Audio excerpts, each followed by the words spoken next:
Ladies and gentlemen, members of the jury, members of the Roll the Tape film crew. I mean, listen, y'all, we have to call it spade a spade. We have to call it what it is. And I have to be honest with you. I have to keep it 100 with you, like I always do. And I have to tell you the truth. Okay? Now, I'm gonna say this. And this might rub some of y'all the wrong way, and I get it. It's okay. But I just got finished listening to part of an interview that Floyd Schofield Sr. just conducted with FightHype.com. So salute to FightHype.com. And there was a litany of questions that the interviewer asked Floyd Schofield Sr., the father of Floyd Schofield Jr., a.k.a. Kid Austin. And I'm gonna be honest with you. I'm going to keep it all the way 100 with you, like I always do. Some of the answers that Schofield Sr. gave, it was kind of distasteful to my ears. You know what I'm saying? One of the things that you know what? I'm doing way too much talking. Don't take my word for it. Roll the tape. I got custody of Floyd when I was 2. I was in the music industry. I was at A&R. Hold on for a minute. Wait. I just want to make sure we're clear here.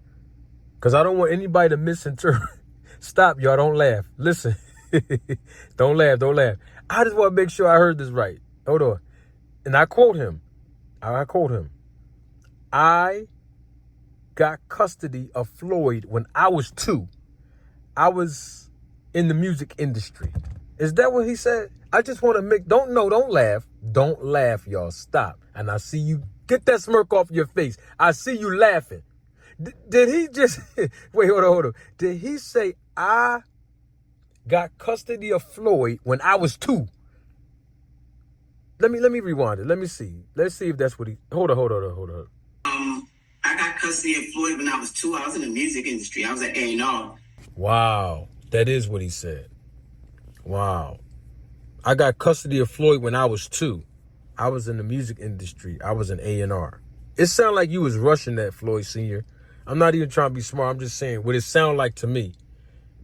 Because you wasn't 2 years old when you got custody of your son, Kid Austin. Kid Austin may have been 2 years old, but not you. But see how you kept trying to rush it. It sounded like he was trying to rush it. He wanted everybody to know he's in the music industry. We get it. There's nothing wrong with being in music. All right. But you wasn't 2 years old. I'm just trying to figure out, why does what Floyd just said sound rehearsed? I'm not trying to be smart. I'm just asking. That's what it sounded like. Let's listen to some more of what Mr. Floyd had to say. Like Mr. Cheeks A&R, and like when him and Little Kim came out with that Lights Camera Action song, I was his A&R then. To work with a bunch of artists.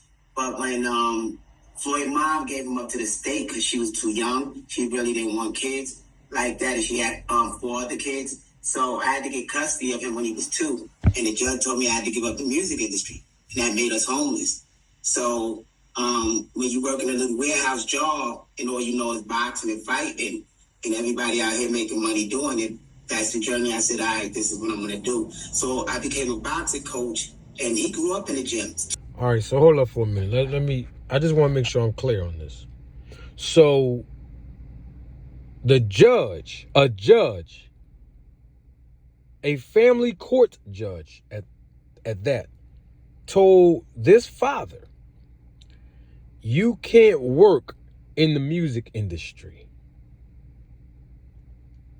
I've never heard a judge say, I know a lot of people that's in the music industry that have kids and that have custody of their kids.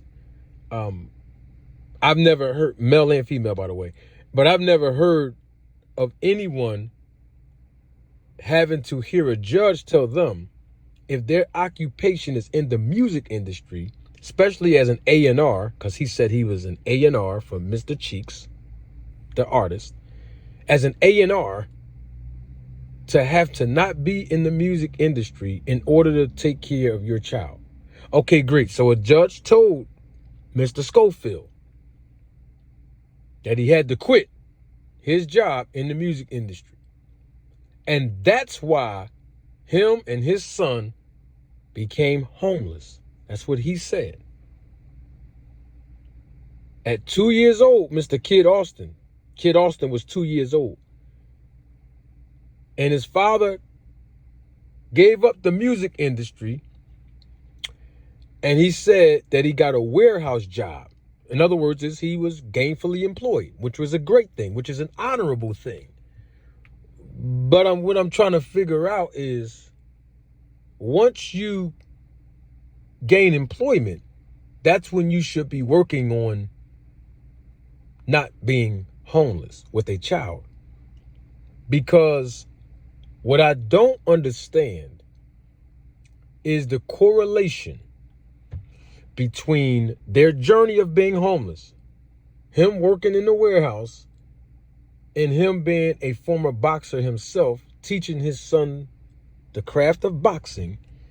But what I don't understand is the motivation for a kid to have to be the ticket, for a kid to have to be the breadwinner and be groomed to be the breadwinner and be groomed to be the meal ticket. That part I don't understand. And we know this happens in boxing, y'all. Between most, not all, but most of the fathers who have been training their sons get into the professional rankings so that their sons can make money in boxing, which is great. But that doesn't stop there. It always ends with, so the father can also make money as well. And I think that has always been an issue for the fighter. And it becomes detrimental to, you know what, I'm doing way too much talking. Don't take my word for it. Roll the tape. 2 years old, he was in a playpen because I couldn't afford a babysitter. So all Floyd knew from day one was boxing. So then at 8, once he became 8, he started competing for the United States in the amateur circuits. So that's all we knew. But we only went to it because we didn't have no other money, no other resources. And that was our only way out. That's the only way we could see a way out. Oh, Lord have mercy. That's crazy, man.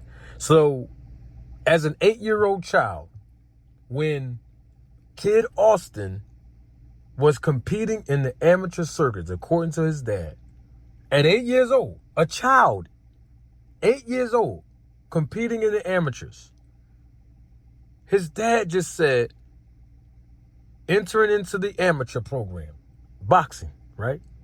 That's all we knew. We only got into boxing. That's all we knew. That's the only way we could survive. We had no money. We had no resources. He's an 8-year-old child. He's not responsible for providing resources. He's not responsible for providing money. He's not responsible to provide housing or shelter, food, clothing, water, the essentials of life, the basic essentials of surviving as an 8-year-old child. So this father is telling the public in a live interview that the only way out of being homeless, the only way out of being successful, the only way was for his son to become an amateur boxer at 8 years old. Since when do amateur boxers get paid for competing in amateur boxing? Since when? I'm talking about legally. Since when? At 8 years old? When? I'm just asking a question. Don't get mad at me. I'm just asking a basic question. So then, how were y'all surviving then? How were you providing the essentials for him? And please don't say, that's all we knew. We had no other way. It is another way. You had a job working in the warehouse, you said. There's a way right there. Not only that, you could have used other resources that you had from your experience in working in a warehouse. Work your way up the ladder, find another employment opportunity, make a phone call to some friends that you have developed relationships with in the music industry that may have resources elsewhere to get you gainful employment. Amateur boxing was not the only way, is where I'm getting at with that. And this whole we thing, when I heard that, that bothered me. We, only resources we had, the only way out, there was we. No, it's you. You're the father. So we're starting to see where we're going with this pattern, right? We're starting to see it. And time again, we see it in the sport of boxing. I know people don't want to call it out. I will. A lot of these fathers, and I'm not saying every father, but majority of these fathers who have these sons in the professional boxing rankings, who introduce their sons to boxing, most of them, once the father decides that the son is going to go into the professional rankings, most of the fathers have money on their minds. And I'm not talking about money just for the son. Money for them as well. For the son to become the meal ticket for both father and son. We keep seeing this movie play out time and time again in this sport. And now you see the motive.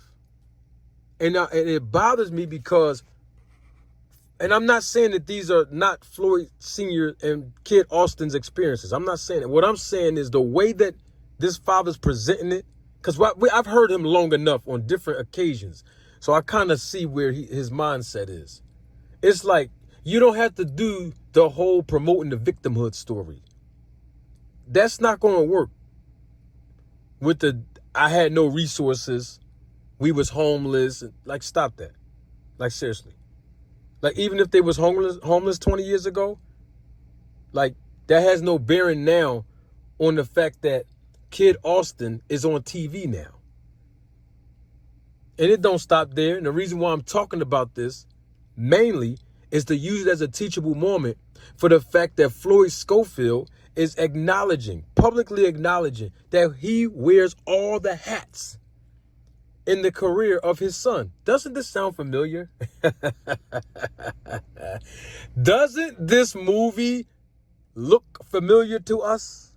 We've seen this movie in boxing time and time again. Like, as a teenager, I think all boys get to that phase where there was times he came crying from school. He wanted to hang out with his friends. He wanted to go to the birthday parties, but we got a competition. You got to make weight, So he had to give up a lot. He couldn't have a childhood. There was no way for him to go to birthday parties and eat cake and then got to compete next week. That just couldn't happen. And he was competing at least every other week in some way, shape, or fashion, whether it's sparring or going to competition. So Floyd he didn't have a childhood at all. Wow. I'm sure most of you can understand the ramifications behind the words that Floyd Sr. just said. He said Kid Austin didn't have a childhood. You don't think that's going to play and is currently playing and in the future will play a significant role in his emotional and psychological state of being? All because my dad want me to box and that's all I'm going to be able to do? I'm not going to be able to have a childhood? There's emotional and psychological ramifications that this young man, Kid Austin, is dealing with now and will have to deal with moving forward in his life. And we've seen this movie play out time and time and time again, where the son have these emotional issues in the sport of boxing, in the business of boxing. And there's no one to come side by side and be able to relate and identify the issues of the fighter. And then when adversity, see, I keep bringing that back up, when adversity confronts the fighter because of these malfunctions, because of these malnourishments, the fighter don't know how to overcome. So now Kid Austin doesn't have a childhood. Why was he robbed of his childhood, though? Because his father said the only way out was to make money through boxing. At when his son was 8 years old, he made that decision as an amateur. So the motive has been clear. In other words, the focus has always been on Kid Austin making it. You know how much pressure Kid Austin is going to have to endure, and that he is enduring in training camp and going into a fight? He's already under severe pressure as a professional boxer. But the added pressure, the unnecessary added pressure, because guess what? If Kid Austin loses a minimum of twice in this business, his career can possibly be over. And guess what?